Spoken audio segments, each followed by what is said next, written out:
former executive in the NFL and longtime grocery shopper in Philadelphia, and also spent some time with the Cleveland Browns organization on the Mercedes-Benz Vans phone line. Joe Banner, back here on the Rich Eisen Show. How you been, Joe? I got to hear you do the play-by-play at the pouring of a beer. That's just happened. That was priceless. Thank you, sir. You know what? I just try to paint word pictures for the radio audience, and Jason Kelsey's a hell of a picture. That was great. That's an Emmy right there. Thank you, sir. Thank you very much, Joe. Okay, let's jump into it right here. When do you think we see the contract of Aaron Rodgers? Because Andrew Brandt, a colleague of ours for many years in the front office of Green Bay, thinks that his sense of things is when it all comes out, we'll see that Rodgers is only making a year-to-year commitment to Green Bay and vice versa. What do you think? Well, I don't think that will be the case. It would be my guess, but I don't think it's going to be this what we've been reading about. Mm-hmm. I think we're going to see something in which there'll be at least a couple of years with the guarantees that are going to be in there and the front loading of the deal. Hopefully we don't have to spend every minute of the off season talking about this. But I don't think it's going to be, people are talking about like a 4-year extension, which is like 6 years out. They may do that to look good and create a number that excites Rodgers and his agent and make big headlines. So I'm probably in between what we're seeing reported and what Andrew's saying. I actually think at this point he's going to finish his career in Green Bay. It doesn't make sense to me. This was kind of the moment to move if he was going to. I had been thinking that he was going to stay. They just thought there were too many signs. But, boy, I like Andrew and he's a friend, but I hope he's wrong just for the sake of those of us that get tired of hearing about it. So what would that mean? So 2-year commitment. That would kind of make sense, too, that Green Bay's saying, we'll give you all this money. We want an extra year out of you. But then there's the fact of Jordan Love sitting there as well. Do you think that this significant signing, regardless of how long it is, indicates that the team is kind of realizing that the drafting of Love will not result in him being the starting quarterback of the Green Bay Packers? What do you think? Yeah, I'm not willing to go that far, although it's certainly the possible outcome. And I think it's clear that if they were just seeing phenomenal things from Jordan Love in practice, we wouldn't be having this conversation. We'd be having a different one. But I think what they're doing, which I think is smart, is it's almost impossible to find Aaron Rodgers. And you'd have to be really stupid to not keep him there as long as he can possibly function at a level that gives you a chance to win a championship. And I don't think anybody could have watched him the last couple of years and think he's not at that level now. Now, when will that end? I think they'll write a contract that, they'll be in a position, frankly, to kind of mutually agree on that. As I said, and I could easily end up being wrong about this, at this point, I think he's going to complete his career in Green Bay, which as an old-fashioned guy and a little bit getting up there in age, I'm glad to see. It's not as often as it used to be, and I think it's great when it happens, especially with a player of this caliber.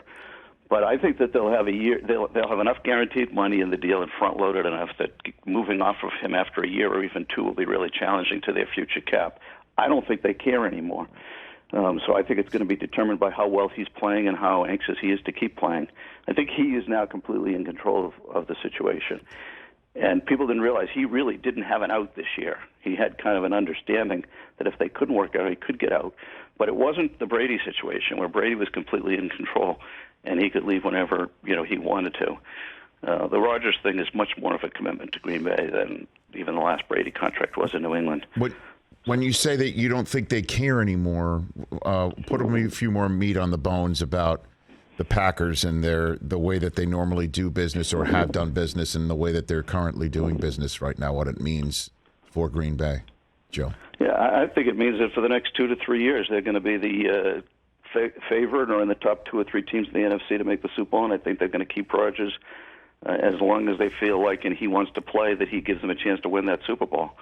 I mean, I think for the first time, frankly, in a couple of years, they have some continuity. Kind of the opposite of what Andrew is suggesting. I think they can plan ahead for at least a couple of years on how to manage their cap and how to maximize taking advantage of it. Listen, when I ran the Eagles, we were frequently re-signing players early on most teams and trying to sign them at a younger age.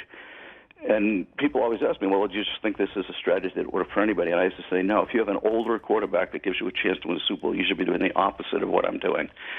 And I think that's what we're going to see Green Bay do, which is basically, meaning that you're going to minimize the short-term challenges for all your expensive players so you can maximize the number of good players you can fit in your roster, and you're going to pay for that 3 or 4 years from now. And in the meantime, you're hoping you at least stole one Super Bowl and had a couple of other really good years. I think that's what we're going to see them do. Joe Banner, longtime NFL executive here on the Rich Eisen Show. What did you make of the Wilson trade, the compensation, the acquisition of Wilson in Denver? Obviously there's a sale of a team going on right now, and that certainly helps the Broncos try and extract more millions, if not $1 billion, out of somebody. What do you make of the entirety of this big deal, Joe? That's great. We're at the point where words that begin with M don't mean anything. It's only B's for billionaires. So, the price doesn't go up a few million; it goes up a few billion. Right. But anyway, listen, I applaud Denver, and at the same time, I'm not really sure it moves them up that much in their division. I mean, I like bold moves.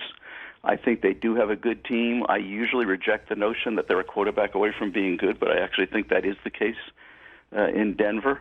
It was bold. There's no doubt it was aggressive. I love when a general manager is more interested and willing to take a risk to make the team good, and at the same time knows that he's putting his own reputation on the line, and he's willing to do that. We don't see enough people do that, so I applaud it. I never think it's a good idea to trade away a great quarterback, and I think Russell Wilson's a great quarterback. I think he's going to get a chance to show it now. I think he is right that he's been held back by a terrible offensive line and a very conservative scheme. But the truth is, Denver's in a division with at least 2 teams, maybe even 3, that it's going to be very, very hard to get ahead of in the standings and make the playoffs and win the division. But their choice was to sit there and just kind of accept that, or do something really bold and aggressive and try to change that. I applaud that they did that. And I'm a huge Russell Wilson fan. I think it's a good roster, and I think they're going to just add to the dominance of the AFC. And I don't think we've ever seen. Have you ever seen this kind of imbalance of quarterback play between the 2 conferences? And for the next decade, it's going to be true. No, I know. And you could take a look at the NFC with Rodgers, and obviously there's Matthew Stafford, and we'll see how many more Super Bowls if he's lucky enough to get back.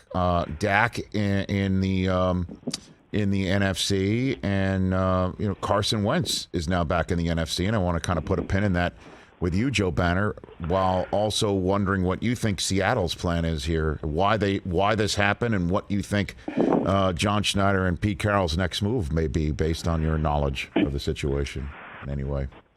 Well, I'm torn because on one hand, Pete could easily play the game in a way that doesn't need a dominant quarterback, although I don't think it wins you championships.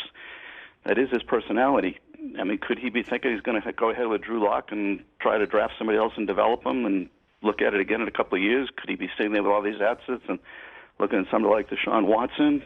I don't know that there's any other people you can acquire in the short term. Is he really just saying, we're going to be just okay for the next couple of years, and then we're going to, turn it around by then? Head coach, 70 years old, I can't really picture that. So I just think it's a kind of a capitulation from Seattle, an acceptance that I'm not sure they're accepting this, but my prediction would be that they're not going to be competitive even in their own division here for the immediate future. I mean, what they had in Russell is the thing everybody in the league wants, and it's the hardest thing to find.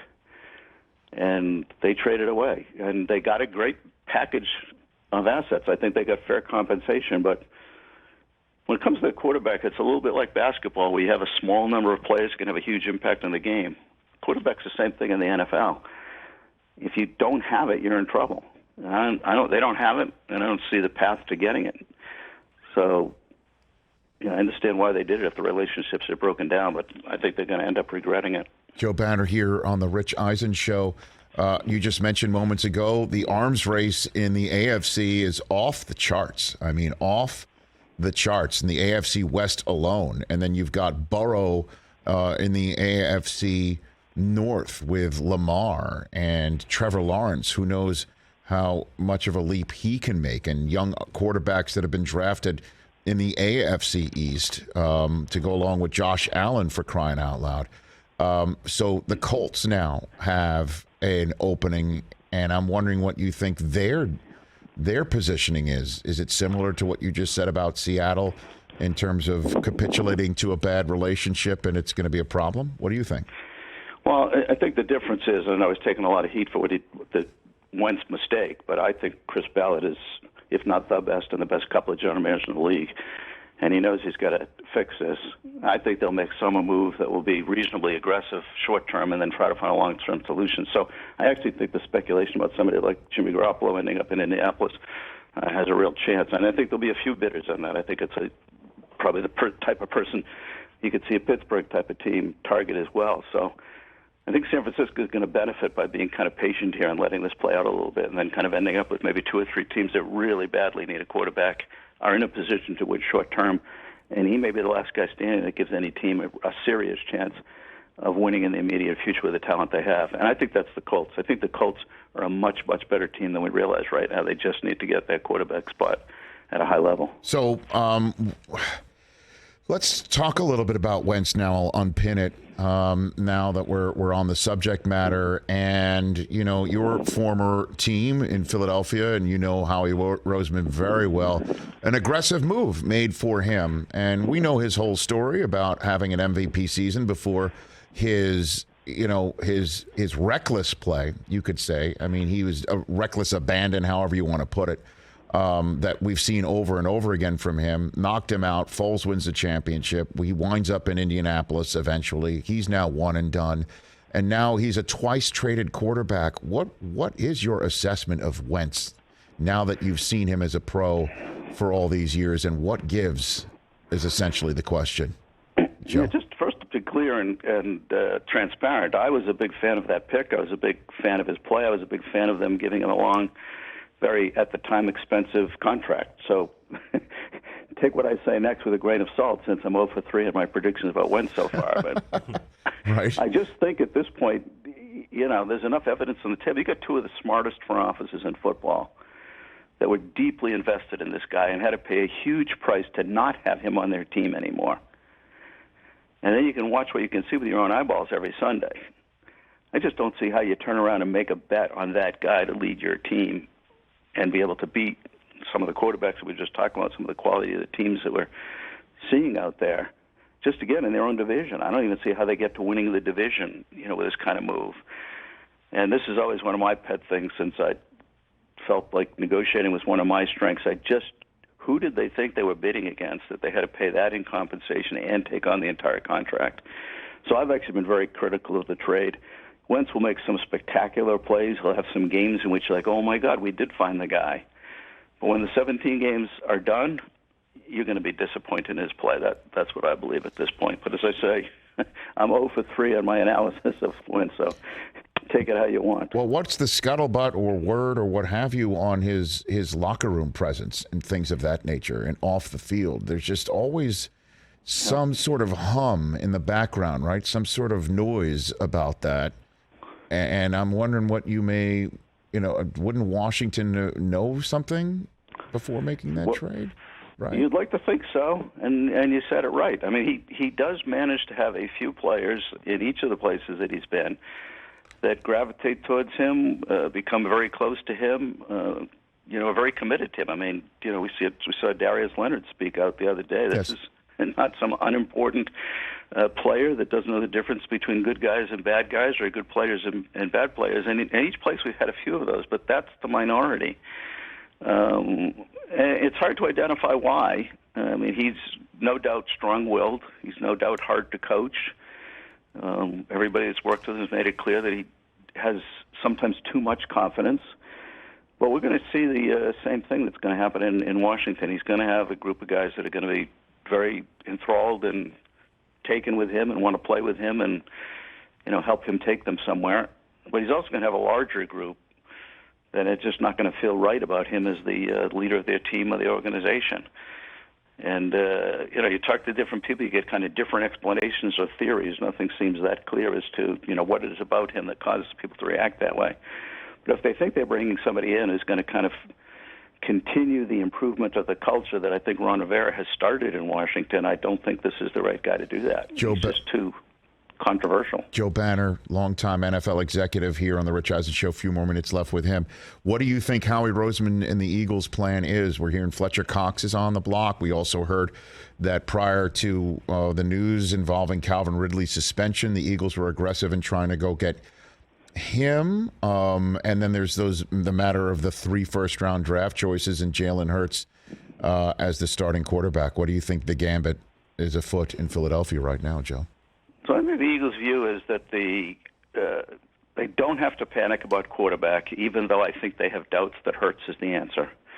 And that if they don't find something better and they give him another chance to kind of prove he may be better than what they think, which I think is solid, but not like the guy that's going to carry a championships. I don't think they care if they have to wait a year to do that. So my prediction in the simplest sense is they're going to trade one of those first-round picks, so they hopefully have 2 first-round picks next year to have ammunition in case they don't get the guy this year. I've said that I think they're the most likely team to be aggressive about Deshaun Watson. I really put them in Carolina as the 2 kind of favorites, finalists, and I lean toward the Eagles a little just because they have a history of making those kind of bold, aggressive moves that could blow up in your face. We did it when I was there with Michael Vick.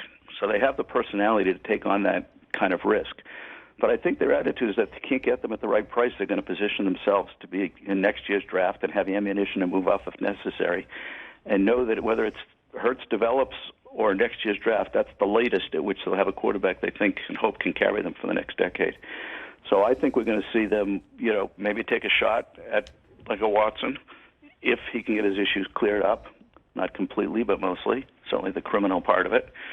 If that doesn't happen, I think we're going to see them put this on hold for a year, other than I think they'll trade one of those first-round picks to have more ammunition next year to be in a position to get the guy.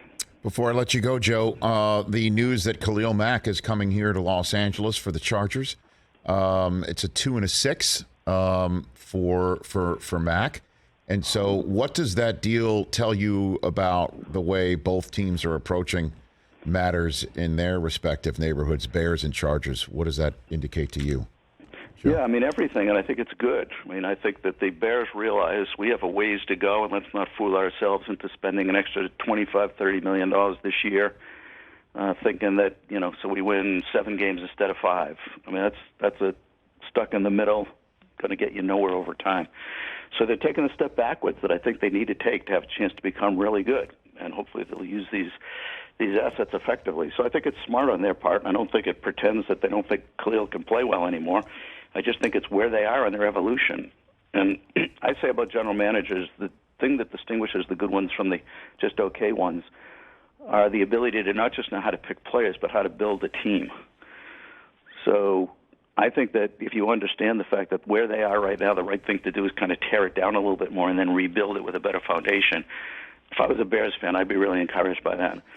On the other hand, the Chargers are in that position we talk so much about, rookie contract quarterback, and a chance to take advantage of that opportunity and have a chance to see if they can come out of the next couple of years before he becomes expensive with a Super Bowl.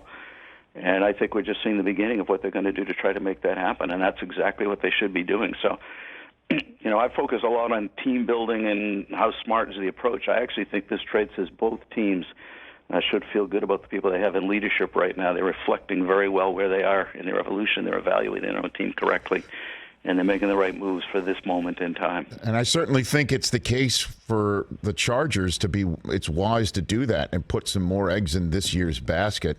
Certainly if Herbert proves he deserves a Josh Allen type deal in the time frame that Allen received it, and one in which Kyler Murray appears to be with his agent pushing for, that if you are showing and proving to have a special talent being drafted so high atop the draft, you're not going to wait to be done with year 4 to get your long-term deal or going into year 4. You want it right after. Yeah, you want it right after year 3, not going into year 4. You want it right now. Exactly. So I think fans should know if they don't. You can't sign the quarterback before 3 years. So we've seen both successes and failures, but the top quarterbacks, for the most part, are getting these new deals after 3 years. And so you better be prepared to do it, which really means they have 1 more year before he becomes at least significantly more expensive, and probably 2 more before he becomes extremely expensive. And they're doing the right thing. They're trying to take advantage of that moment and get a chance to hold the trophy. I guess back in your day, there was no Instagram accounts to scrub pictures of to show that your star player is upset with you. How do you think, last one for you, the Kyler Murray situation is going to resolve itself in Arizona, do you think? Well, I think he's making a mistake in going so nuclear, so public so quickly.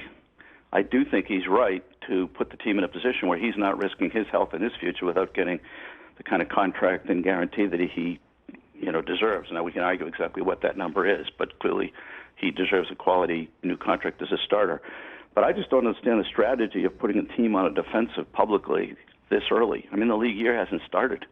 And 10 days ago, he's issuing, press releases. It just, we're all human, and it's easy to get somebody feeling a little bit tacked and backed into the corner, and that's not where you want to be in the early stages of any negotiation, especially for a quarterback who you not only want to sign, but you want him to feel good about it when you're done. He's the face of your team. He's the person that's going to really determine how well you do over the next 3, 4, 5 years. So why are you coming out just so aggressively? I mean, okay, I suspect they had some conversation with the team that didn't go the way they wanted to, but, save it, Maybe you do that in June. Maybe you do it in July. Maybe you do it a year from now. But in February, I don't understand the strategy. I just don't think it's setting up the right tone to get a deal done. But I don't think the Cardinals have a choice. They're not going to go back to looking for a quarterback. They're going to get a deal done. The question is this year or next year? Clearly, the agent is trying to force it to be this year. You can only do that if the team cooperates. So why get them so upset before we even come out of the starting box? Joe, love your takes as always. Thanks for the call. Look for my text again, certainly after the new league year opens up and some dust settles. I'd love to have you back. My pleasure. Always willing and enjoy it. Thank you. Take it easy, right Rich. back at you. That's Joe Banner. I follow him on Twitter. You should as well. Great insight. I love the way he just puts it out there. That's why he was such a great executive there in Philadelphia. Just puts it right out there. Hey, you watched all the way to the end. Thanks for that. Watch more right here.